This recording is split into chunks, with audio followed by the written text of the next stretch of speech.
आपने समय दिया, आपका बहुत बहुत धन्यवाद। माननीय सदस्य सुश्री सयोनी घोष जी। धन्यवाद अध्यक्ष महोदय, आपने मुझे बोलने का मौका दिया। मैं अपनी पार्टी की भी आभारी हूँ for this opportunity. Madam, supplementary demand for grants is a constitutional pre-arrangement and I agree that it should definitely not be objected. But it also raises the question as to why does the government need further allocation when it has not been able to spend what it already has. In financial year 24, government's final consumption expenditure was 14%, but it decreased to 4.4% in financial year 25 second quarter. This means that the government has spent much less this year as compared to last year. In the first quarter of 24-25, government spending was 4.15 lakh crore and many cited model code of conduct a reason for spending less. But in the second quarter, it further decreased to 4.1 lakh crore. Madam, to my simple understanding, this grant is being demanded from the exchequer, but this is the money which is collected from the people and it is meant to be spent for the people. Since Professor Shogata Rai has already spoken about the technical aspect, today I choose to speak on what this government has delivered to the people of this country, the utilization of resources in departments it's seeking additional grants for, and also its complex relationship with the state of West Bengal. Sir, इनके bulldozer के चलते madam Bharat के लोग सवाल पूछना भूल गए और भारत की जनता आजकल इतनी भूखी है कि खाने को धोखा भी खा लेती है। मैडम, भारत में एक मिडिल क्लास जो एक साल पहले एक वेजिटेरियन थाली 100 रुपए में खाता था, आज वही वेजिटेरियन थाली 152 रुपए की हो गई। टमाटर की कीमत 247% बढ़ गई, आलू की कीमत 180%, लहसुन 128% और तेल, नमक, आटा, मैदा 18%। पहले आम आदमी पॉकेट में पैसा लेके बाजार जाता था और थैली भरकर सामान लाता था, लेकिन अमृतकाल में आदमी थैली भरकर पैसा लेके जाता है और पॉकेट में आलू, टमाटर, प्याज लेके घर वापस आता है। सर, माननीय वित्त मंत्री ने पहले कहा था कि बहुत हो गई महंगाई की मार, अब की बार मोदी सरकार, और आज उनके विचार में inflation is an international problem, महंगाई एक अंतरराष्ट्रीय समस्या है। तो विश्व गुरु, विश्व बंधु इस अंतरराष्ट्रीय समस्या का समाधान क्यों नहीं कर पा रहे हैं? Ma'am, 74% of Indians are unable to afford a healthy diet.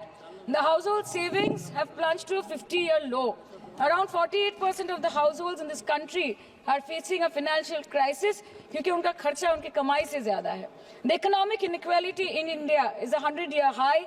The country's GDP growth rate for the second quarter 24-25 decreased to 5.4%, which is the lowest in 2 years. The government's total debt has reached a staggering 176 lakh crore and the total debt is expected to soar up to 185 lakh crore by the end of the financial year. आज आपके उधार की वजह से हर हिंदुस्तानी पर 1.25 लाख का बोझ चढ़ गया और आप उनकी मजबूरी को अपनी ताकत समझते हैं। बंगाल में ऑल इंडिया तृणमूल कांग्रेस की प्रदेश युवा अध्यक्ष होने के नाते मुझे हर दिन कई नौजवानों से बात करनी पड़ती है। वो मुझे ये पूछते हैं कि मोदी जी ने हर साल 2 करोड़ नौकरी का वादा किया था, अर्थात 10 साल में 20 करोड़ नौकरी। उन नौकरियों का क्या हुआ, उन वादे का क्या हुआ? मैं बस उन्हें यही कह पाती हूँ कि पत्ते तो झड़ते हैं, उठाता है कोई कोई, वादे तो सभी करते हैं, निभाता है कोई कोई। Ma'am, as per the latest report by CMIE, the unemployment rate has risen to 9.2% in June 2024 as compared to 4.9% in 2013-2014. Female unemployment rate is much higher at 18.5% in June 2024 as compared to 7.7% 2013-14. Around 37% of working women are unpaid. In rural areas, this figure is at a horrific 43%. प्रधानमंत्री जी बोलते हैं सबका साथ, सबका विकास, सबका विश्वास। अगर ऐसा ही है तो भारत के लोग आज देश छोड़ के क्यों जा रहे हैं? 2018 से लेके 2023 के बीच 6,70,000 भारतीय ने अपनी नागरिकता त्याग दी। सिर्फ 2022 में ये संख्या करीबन 2,25,000 की थी। In 2022 alone, 7,500 high net worth individuals with a net worth of more than 8.3 crore or more left India. नवंबर 2022 से सितंबर 2023 सिर्फ 10 महीने में 96,917 Indians were arrested attempting to cross the United States illegally. Modi ji कहते हैं कि वो सबके साथ है, मगर ये आंकड़े बोलते हैं जो सबका होता है वो किसी का नहीं होता। और बंगाल के साथ तो कुछ अलग ही रिश्ता है इनका।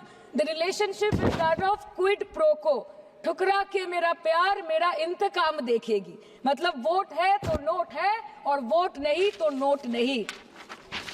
As per the available reports, as on 19 July, rupees 1.23 lakh crore is already due from the government of West Bengal against flagship programs like Manrega, PM Awas Yojana, Gram Sadak Yojana, National Health Mission, Central Food Subsidy. Further, 40,806 crore is projected dues against these schemes, bringing the total amount to a staggering 1.71 lakh crore. Madam, health care की schemes में सिर्फ fund हमको दिया नहीं जाता क्योंकि colour coding match नहीं करता है। सो आप सबका साथ सबका विकास जो बोलते हैं, is it hinging on colour coding? आपको रंग पसंद नहीं तो आप बंगाल के लोगों को पैसा नहीं दोगे और फिर आप आके बोलते हो कि हम बंगाल में जीत क्यों नहीं पाते। Ma'am, this is the reason, this step motherly attitude, जिसके लिए बंगाल के लोग हर बार इनको बड़े बड़े रसगुल्ला खिलाकर वापस दिल्ली भेज देते हैं।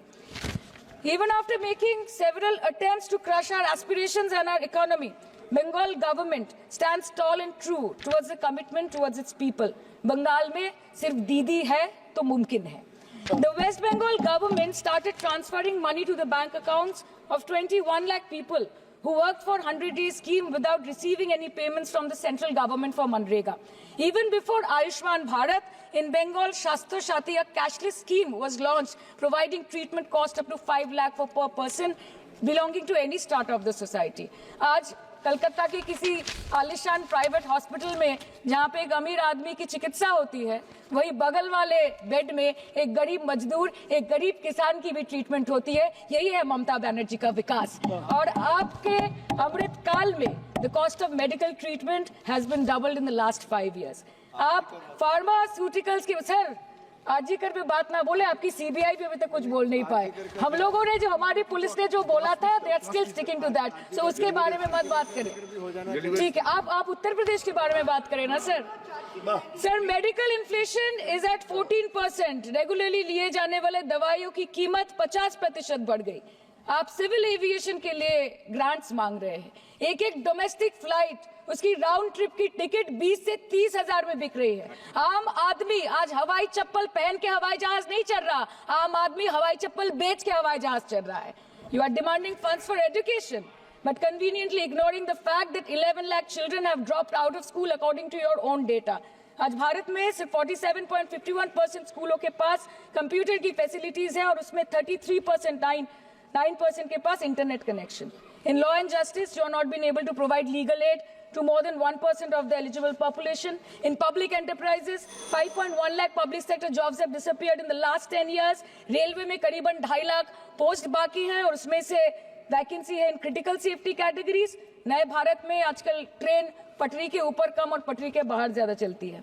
मुझे दुख लगता है इस सदन में ये कहते हुए मैडम कि मैंने अपने लोकसभा क्षेत्र जादवपुर लोकसभा क्षेत्र के लिए एक बारुईपुर कोबी सुभाष मेट्रो एक्सटेंशन की मांग की थी। मुझे डिपार्टमेंट से ये चिट्ठी मिली जिसमें उन्होंने लिखा है that this project is not economically viable and this project is unremunerative।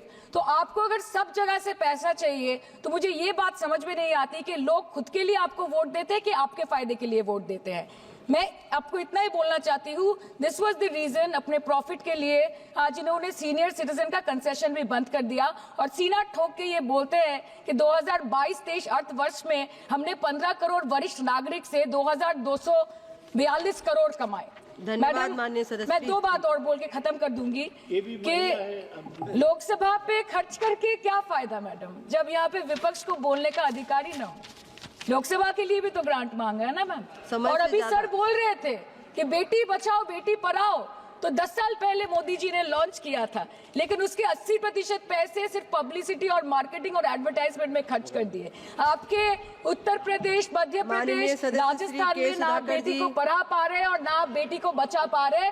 Bengal आए और देखिए कि ममता बनर्जी ने विधानसभा माननीय में अपराजिता श्री के एक्ट सुधाकर में जी। बिल पास किया है, कन्याश्री किया है।